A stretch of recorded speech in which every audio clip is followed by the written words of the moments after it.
learn, we'll see. So we're going to, last month we were focused on some devotional practices. And I hope that you allowed yourself to experiment a little bit with that. Like maybe you have a childhood prayer or something like that. That maybe you want to update it in a new version this month. So before we begin, we always, no matter what we're doing, we always start with 3 ohms. And I have had people ask me about that. And, I kind of look at it this way. So oming is the sound of, it's called pranava. And pranava means it's like the sound that the universe was born from. In science, I believe they use the term the Big Bang.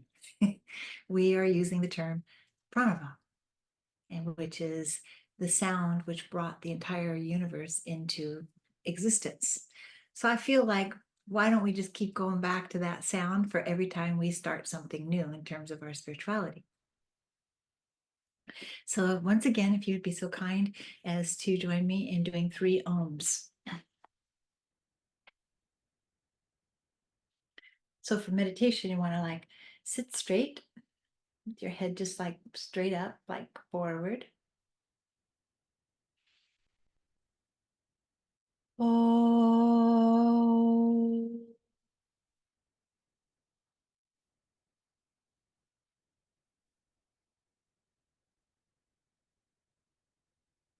Oh.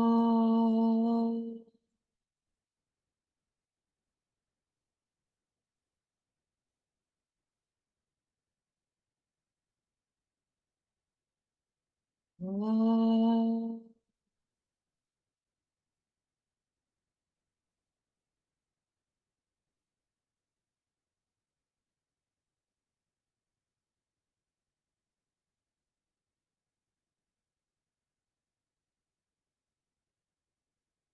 So you can do oming in your car before you drive. As you get in your car and you're getting ready to go somewhere, you can do 3 ohms in your car, and it sets this interesting vibration out from you because you have to be really still. And if you're like, well, I can't really do that, I don't even really know if I'm doing it right or not. We don't want to try. We just want to practice.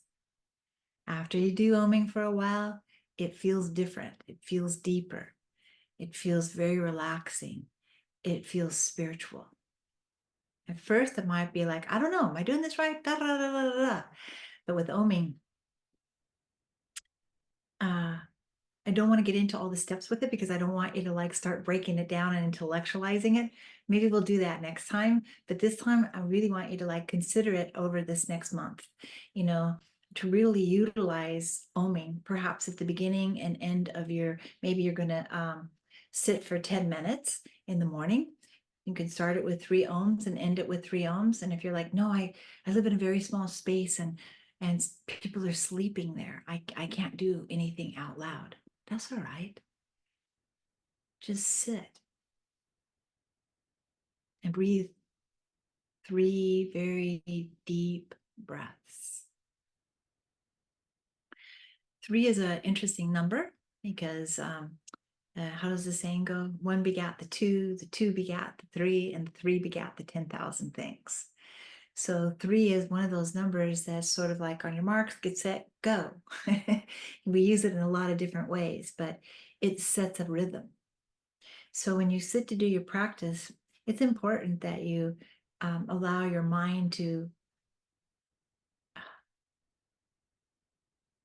feel your practice before it even begins.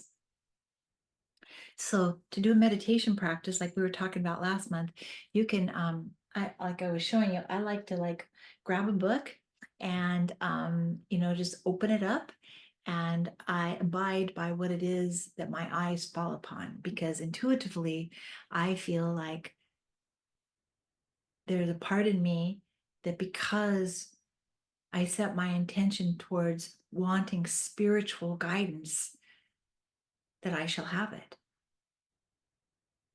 Do you want me to tell you that again? I set my intention that I really want spiritual guidance, I shall have it. It's not going to be denied to me. It's not going to be denied to you. It's not going to be denied to anyone. So I'll show you again. Maybe what you want to do is just ask for spiritual guidance. Just open up and just let yourself just read. And I'll just tell you the first line that I have here. And it is, love can never entertain the idea of revenge. Beautiful, right? Love can never entertain the idea of revenge. So now what I would do normally is I would just take that, and that would be one of the things I'll live my life by today. So you may say, oh, is she thinking about taking revenge on somebody? No, but it might be that something comes up today that um, surprises me, takes me by surprise, and I feel like, hey, why did you say that? You know, this way, at least I'm aware. I have an awareness that there could be something that comes my way today, but now I have it in my mind and in my heart that love is where I need to be today. Not feeling of telling somebody, hey, why'd you say that to me? What are you doing? You know, maybe I should do that to you. I'm not going to say that, but let's say that that's the way I react. It will help me not to, right? So what you're doing is you're helping yourself even by using your intuition to even help you, like to have this guidance in the morning, you know, before you leave your home. And if you like tarot, you know, you could pick one word for yourself. So I'm just going to pick one for all of us today, okay? Just like that one that we just looked at. So maybe you like tarot. So you go, okay, you know, you ask inside for guidance for the day, and you pick one card to help yourself. So here's our card today, and the name of this card is happiness.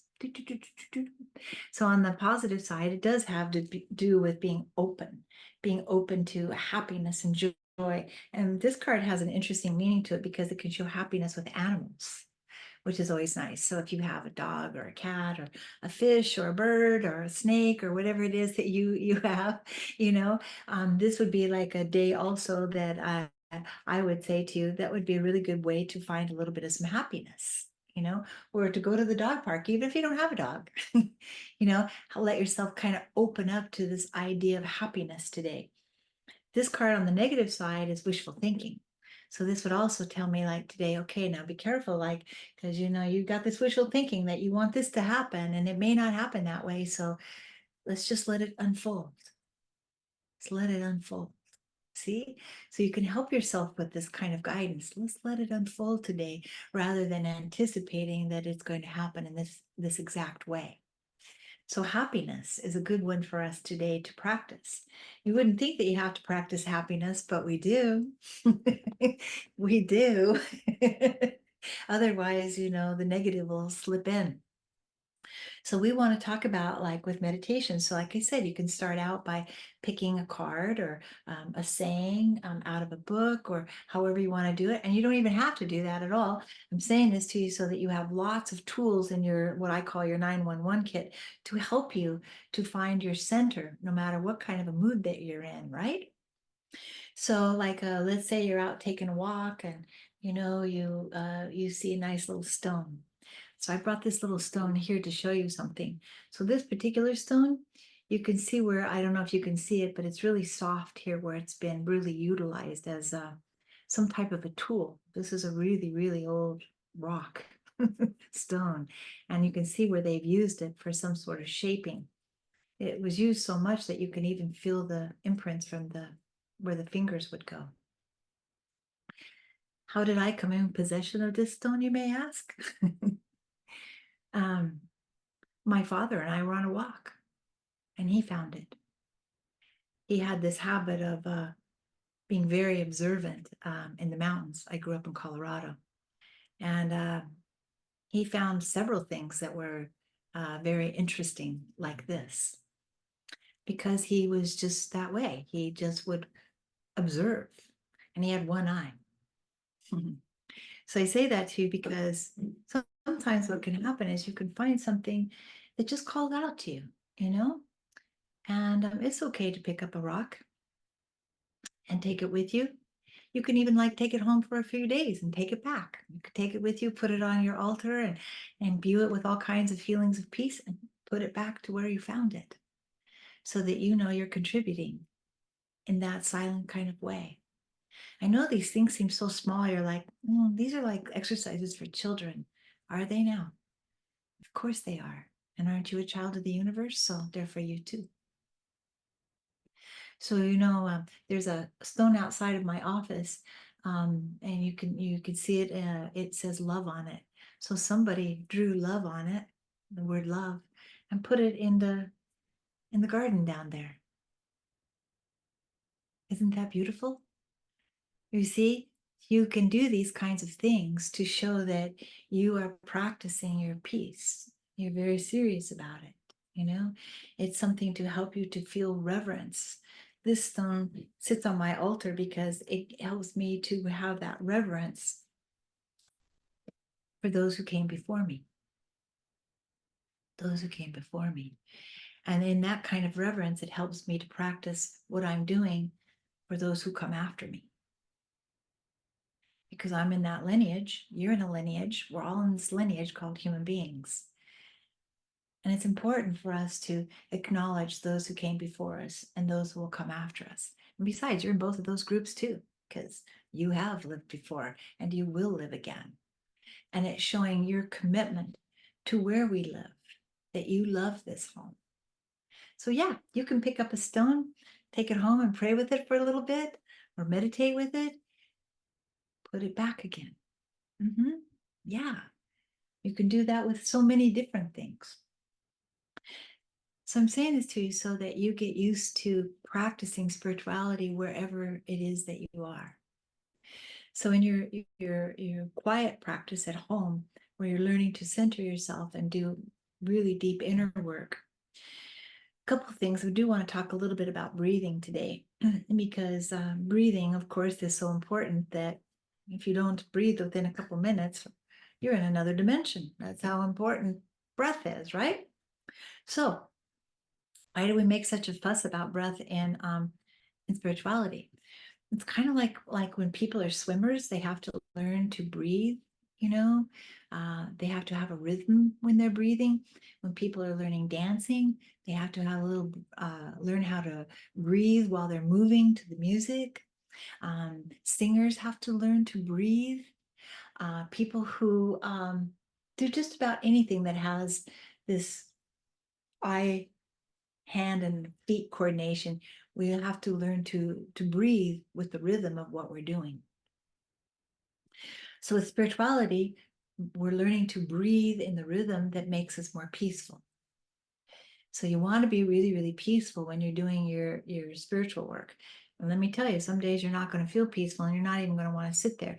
And there are times when I go to sit down at the place that I do my meditations, I sit there and I can find all kinds of reasons not to do it. I just sit there and let it run through my mind. I do. I don't try to stop it. I'm just like, oh yeah, look at me go here and here and here and here until finally, because I'm not fighting it, it'll start to die down. And as soon as it starts to do that, then I do 3 ohms. But I don't always just sit down and do 3 ohms because, like I said, sometimes I'll sit there and it's like, oh no, I need to do this or I need to do that, and I just let it be. Just let it be. Don't fight it. Don't resist it. It'll find its way to calm down. It's just like sediment, water. It'll find its way to the bottom of the glass.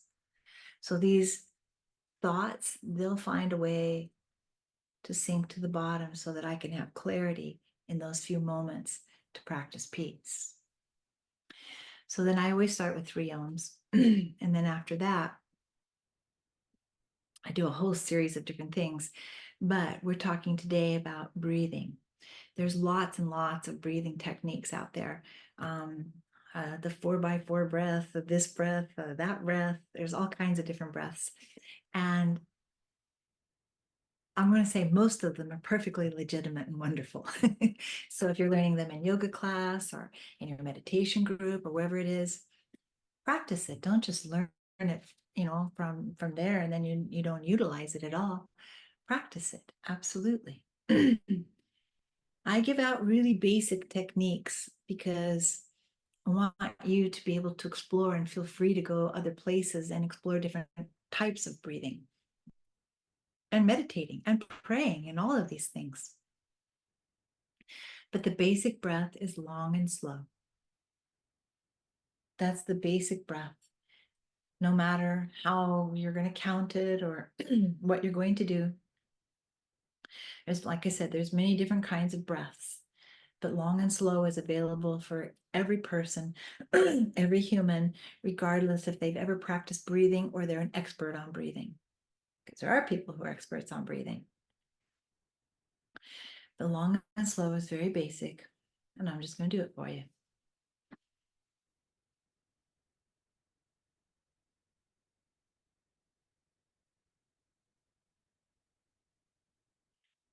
So right now, all I did was breathe through my nose, and I could have breathed through one nostril and had it come down another nostril.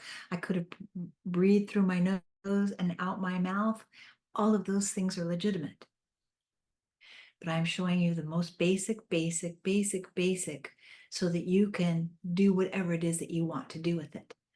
This breath is so basic that I'm doing right now. You can do it anywhere. You can do it in the public. You can do it where people are getting agitated. You can do it if you're at the doctor's office and you're waiting for your turn and it's running late and you're a little concerned about the traffic after you leave and right? You can sit right there and do this.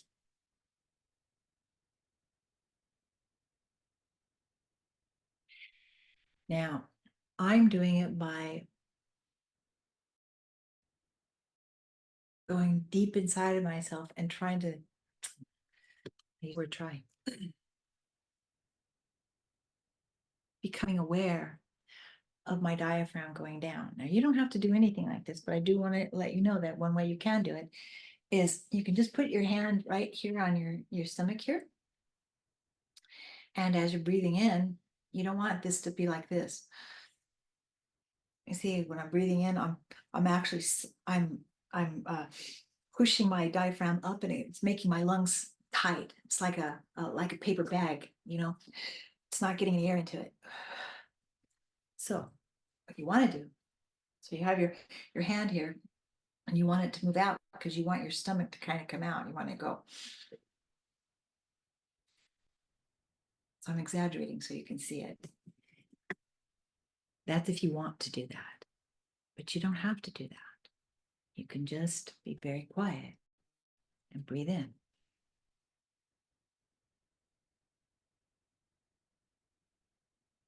Long and slow.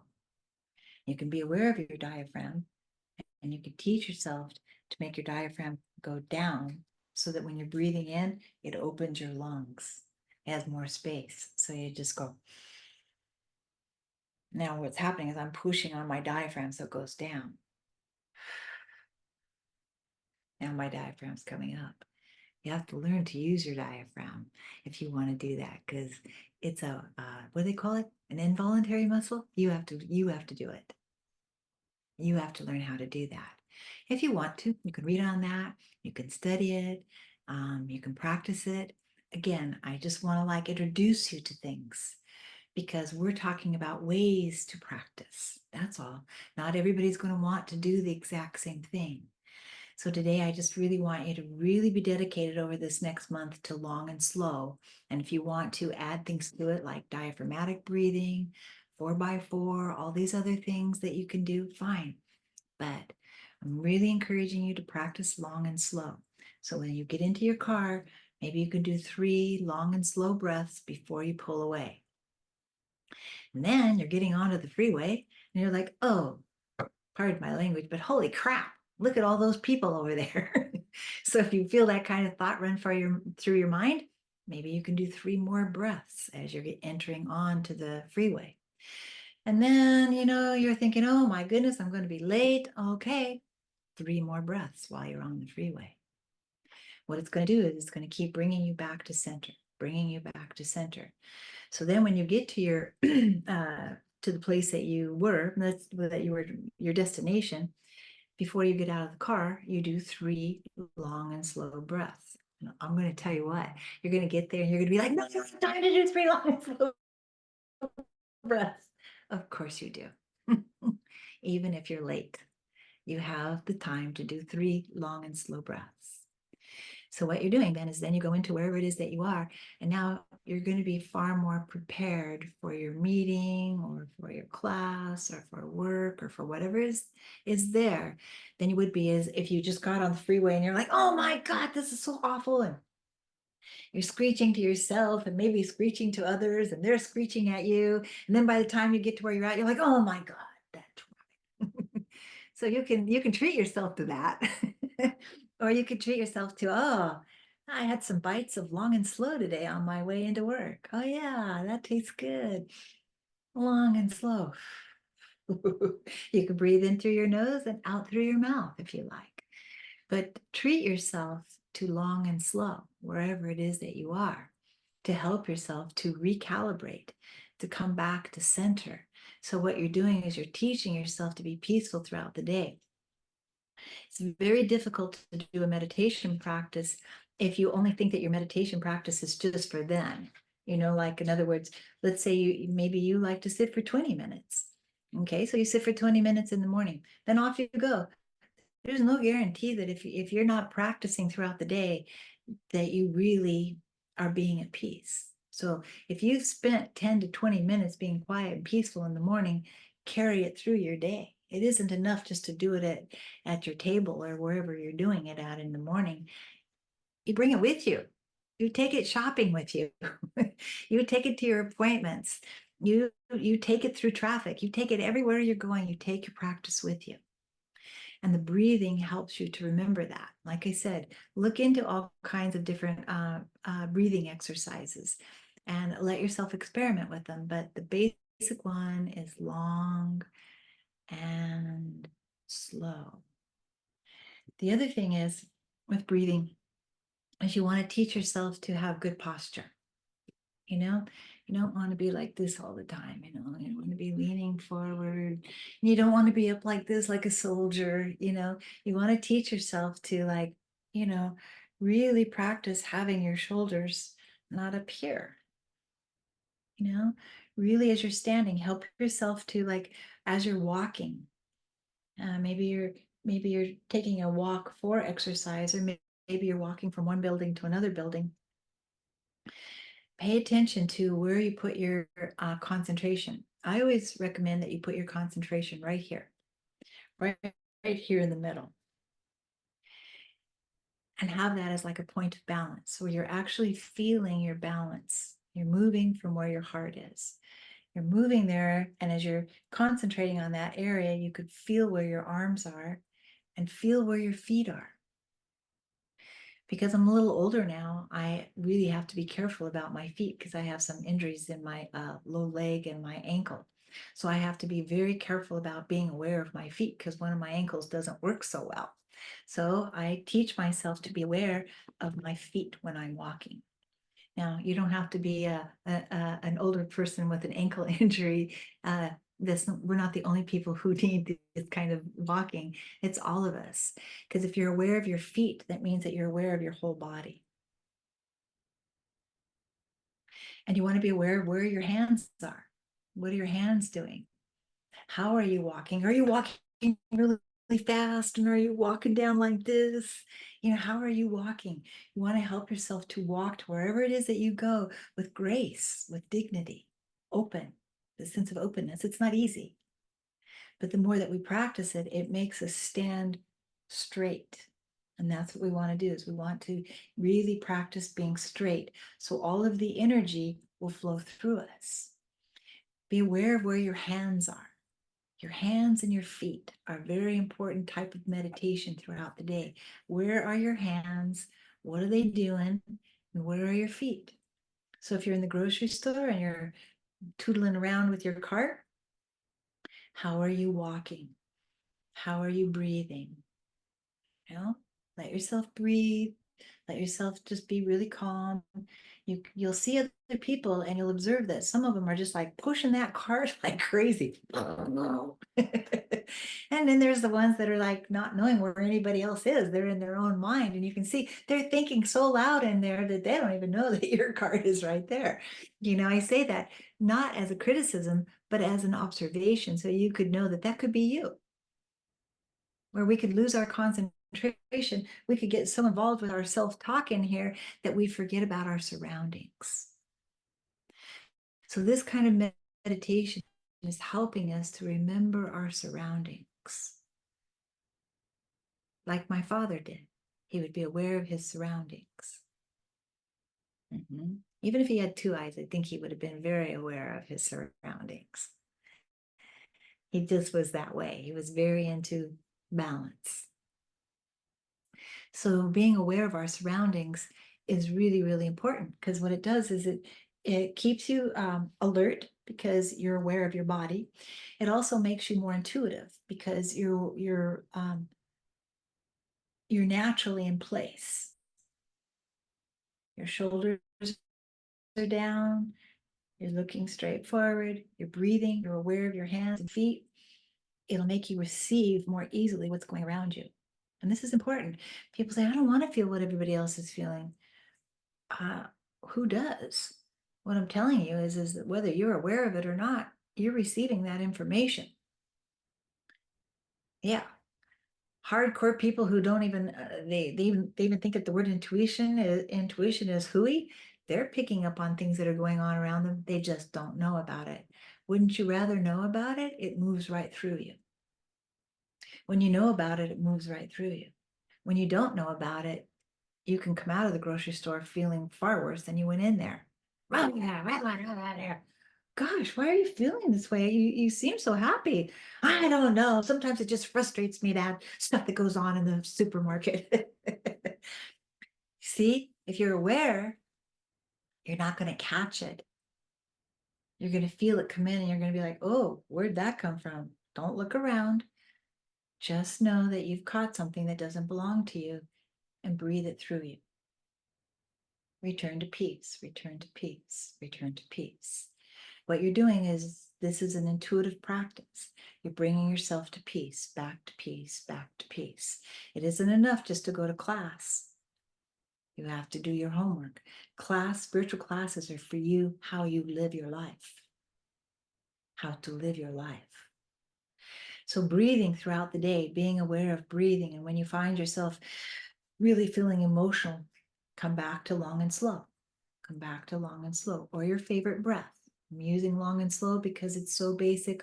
All of us can do it, no matter how advanced you are. Sometimes just long and slow is imperative because you just need to do the simplest thing. Simple is really good. Simplicity is very, very good, because our minds get too complicated. Simplicity, simplicity, simplicity. So as we have the word of the month, so for March, you can use this word to help guide you also. The word is introspection, right? So what you want to do is you want to teach yourself to be introspective this month.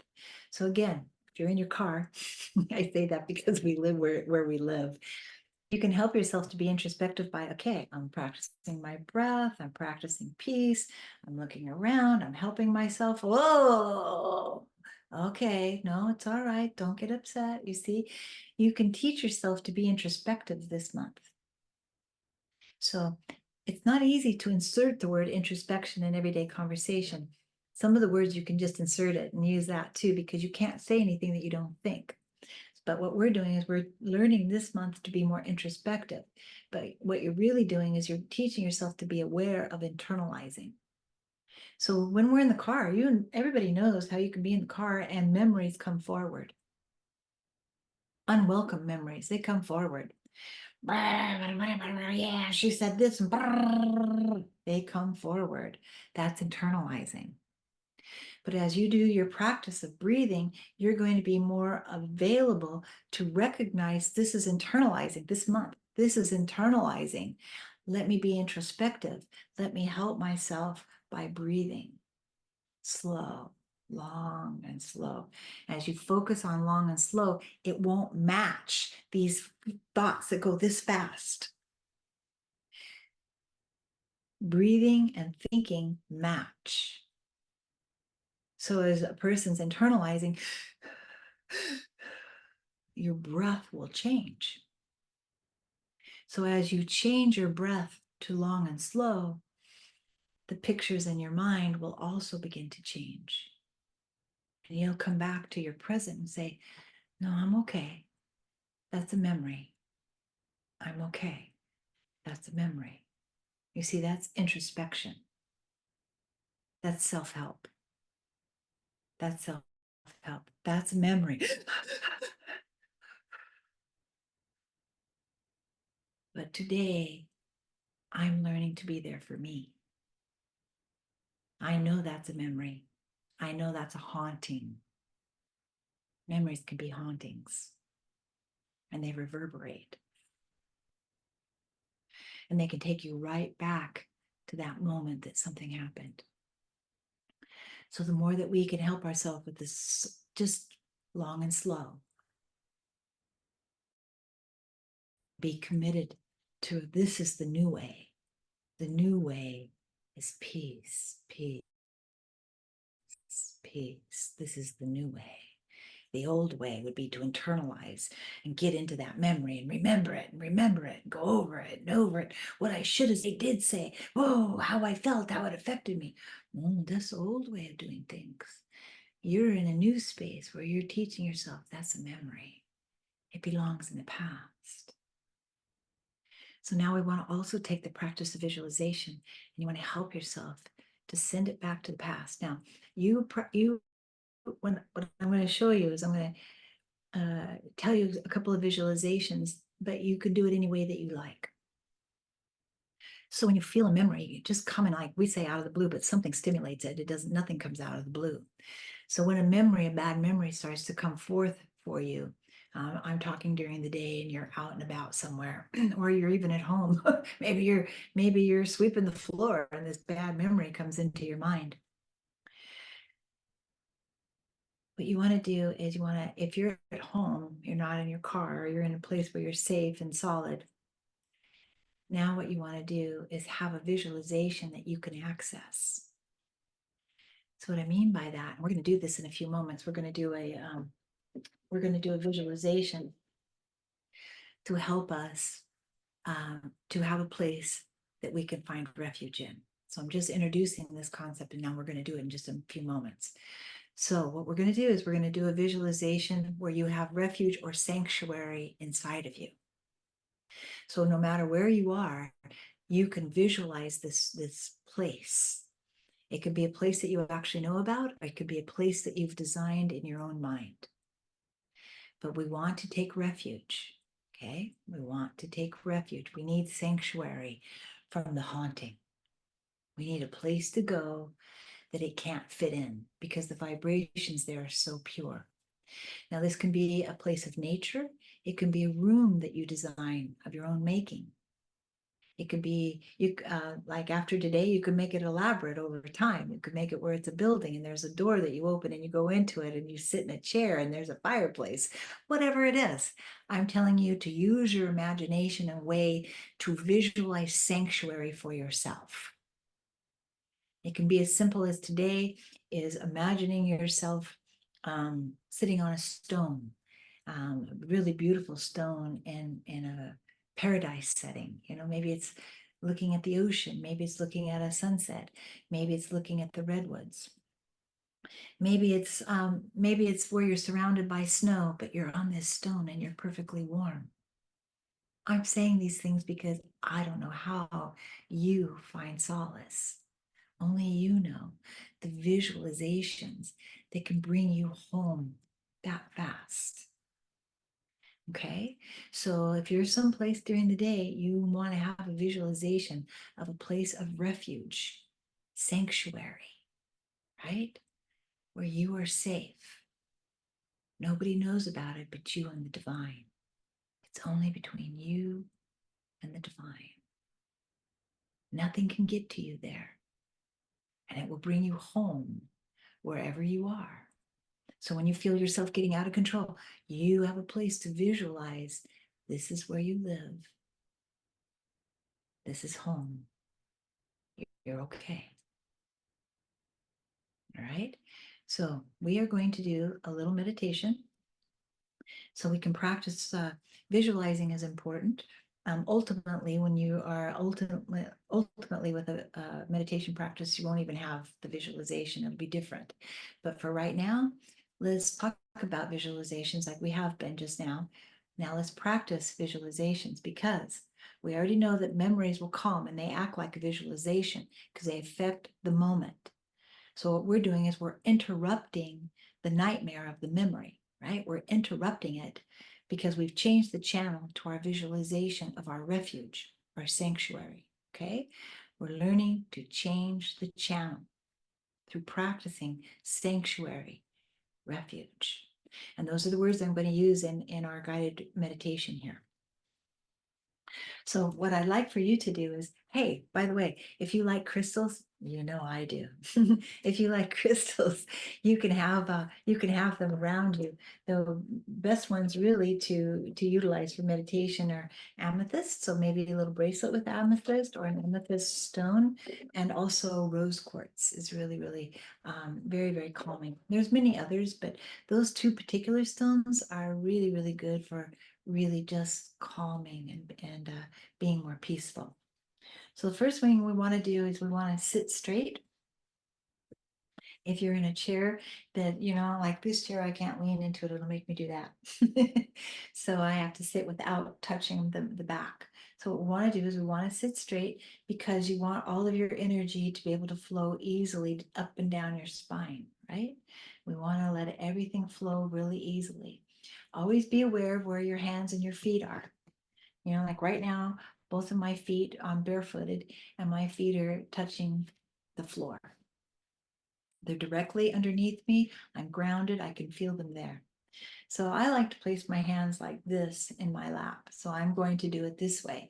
You might want to do it in different ways. You might want to hold your hands in a mudra.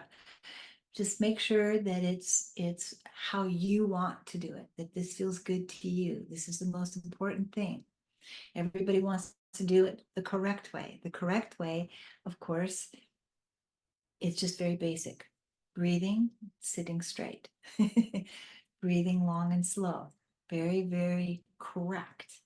And then you can add all the other things to it that you want. I don't want to limit anything that you're experimenting with. So for today, be aware of your feet, where they are. Be aware of your hands. Be aware of your shoulders. Be aware that you're just letting things go. I'm just going to do a little relaxation in the very beginning, just so for all of us. And then you're going to hear me just be very quiet. And then I'm just going to talk a little bit about visualizing your space. And then I'll come back and let you know it's time to come back. All right. So we're going to just do a little guided visualization here so that you can practice visualizing sanctuary.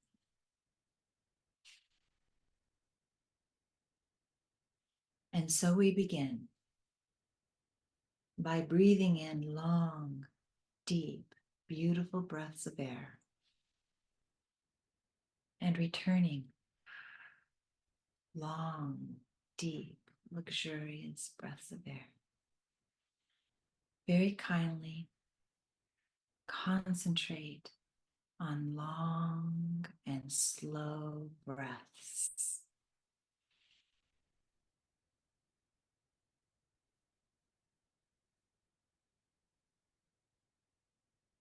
Be aware of the air moving through your body.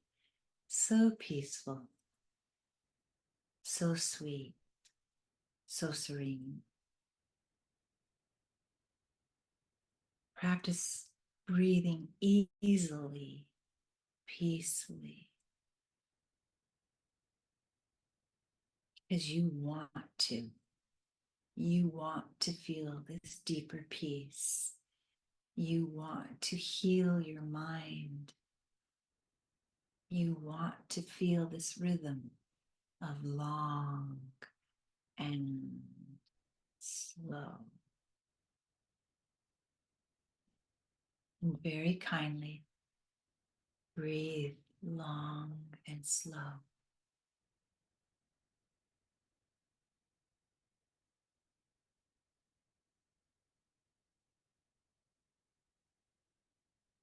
And as you breathe long and slow,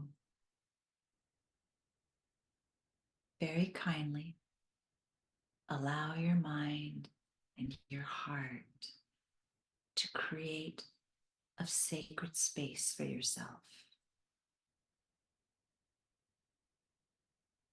Begin by feeling the most peaceful place for you to be. It may be in nature. It may be inside of a space, a room. It may be someplace you've never been before, but you feel drawn to the vibrations of deep, sacred peace. Let yourself imagine what sanctuary looks like, what sanctuary feels like. Make it so that you're comfortable and there's a place for you to sit. Perhaps there's a place for you to, if you're indoors, to look out at trees or the waves.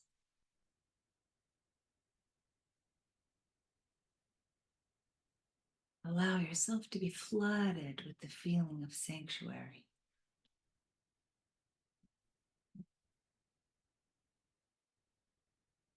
Make this your own.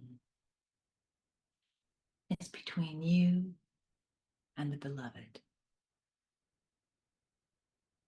And as you sit in this refuge, you feel the vibrations of the beloved,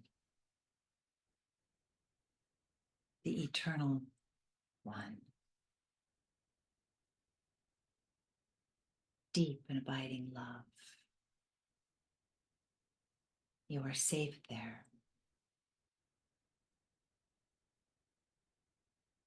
It is your sacred space. And if this is your first time in this sacred space, take note of what's around you. Feel it moving through your body. Feel it swirling through your mind like butterfly wings, so soft, fluttering all negativity away, keeping your mind clean and safe. Moving through your body wherever there's been aches or pains. Soothing out your face. Soothing your shoulders, your hips. Wherever you have pain, this sanctuary is there and available. A place to recover. A place to regain your strength. A place, sanctuary of refuge. It is a holy place within yourself. No negative thoughts can ever penetrate this place because the vibration here is too high for negativity to find it. It is a true sanctuary.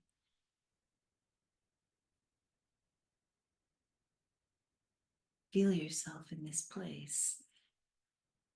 Feel your protection. Feel your strength. Feel your ability to love, to let go, to have courage. This is a place to be introspective, to be aware of your goodness, to improve. It is a great place of divine learning for you because it is sanctuary.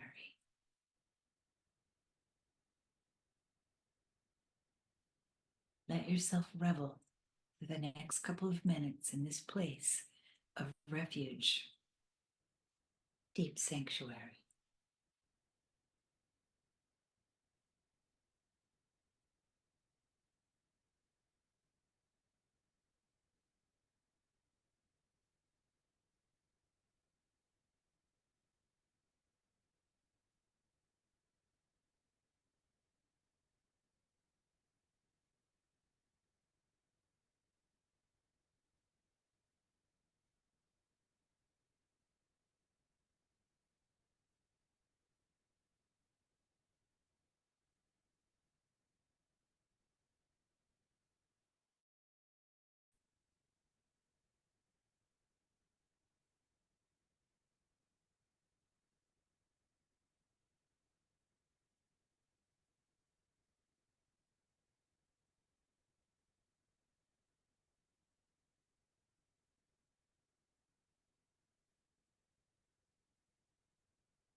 Very kindly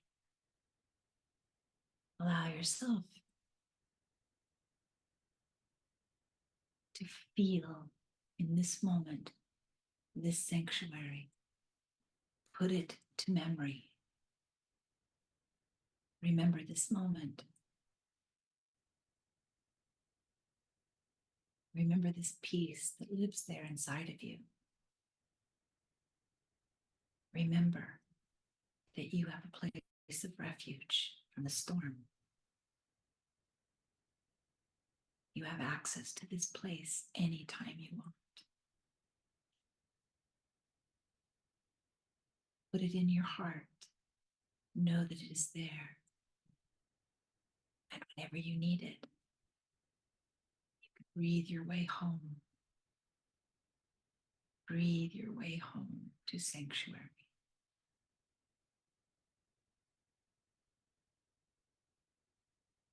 And very kindly be aware of your breathing and breathe quite deeply. And release that breath.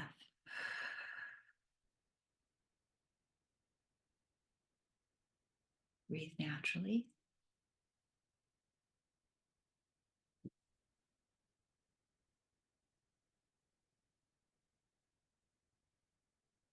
Allow yourself to breathe deeply one more time.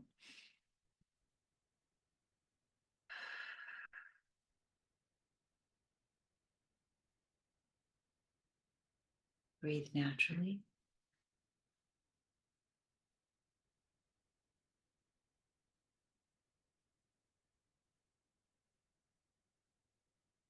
One more time, breathe in very, very deeply.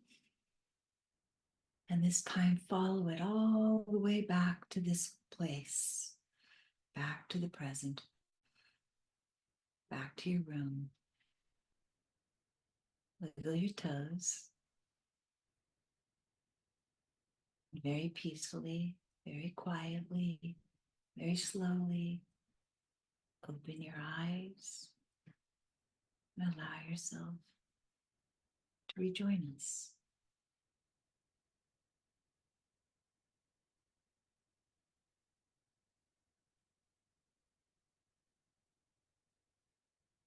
This is a practice. We just practice sanctuary together. And all of us were in our own minds, in our own spaces. And we all got to share the healing experience because we were doing it together. Now, you're going to be doing it on your own, but you need to know that we'll be practicing too. So we're still doing it together. And as we do it, perhaps other people will want to do it too. Okay? So remember, this is over this next month. Practice sanctuary. If you like, practice sanctuary, really defining what home is in your heart, what it looks like, what it feels like. So when you're out of balance, you actually have a place inside of you that you can return to and seek that refuge to help yourself, to be there, to ground yourself in peace. Help yourself. I'm so glad we meditated together today, and I wish you peace.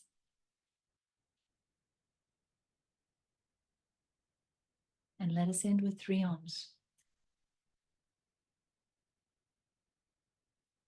Om.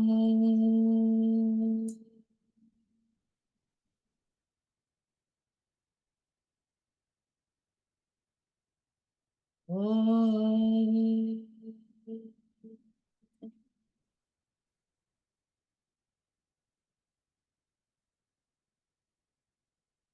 Om.